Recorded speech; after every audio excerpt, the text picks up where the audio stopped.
నర్సాపురం వద్ద మంగళవారం రాత్రి 11:30 గంటల నుంచి 12:30 గంటల మధ్య తీరం దాటిన మోంధా తుఫాన్ క్రమంగా బలహీనపడుతోంది.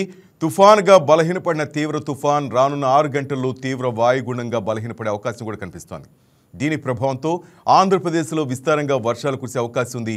శ్రీకాకుళం, విజయనగరం, పార్వతీపురం మన్యం, అల్లూరి, విశాఖ, అనకాపల్లి, ఏలూరు, కృష్ణా, ఎన్టీఆర్, గుంటూరు, బాపట్ల, పల్నాడు జిల్లాల్లో అక్కడక్కడ భారీ వర్షాలు కురిసే వీలుంది.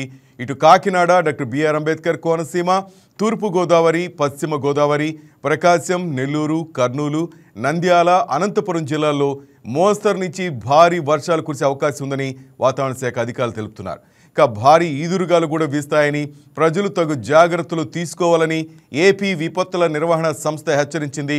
తీవ్ర తుఫాన్ ధాటికి రాష్ట్రంలోని పలు ప్రాంతాల్లో చెట్లు, విద్యుత్ స్తంభాలు నేలకొరిగాయి. చాలా చోట్ల విద్యుత్ సరఫరాకు తీవ్ర అంతరాయం కలగడంతో ప్రజలు ఇబ్బందులు పడుతున్నారు. అధికారులు కూడా సహాయక చర్యలు ముమ్మరం చేశారు. తీరం దాటినప్పటికీ భూభాగంపై తీవ్ర తుఫాన్గానే కొనసాగనుంది. ఈ నేపథ్యంలో రాష్ట్రంలోని విద్యా సంస్థలకు ఈ నెల 31వ తేదీ వరకు సెలవులు పొడిగించారు. భారీ వర్షాల నేపథ్యంలో 14 జిల్లాలకు ఆరెంజ్, 8 జిల్లాలకు రెడ్ అలర్ట్ జారీ చేశారు.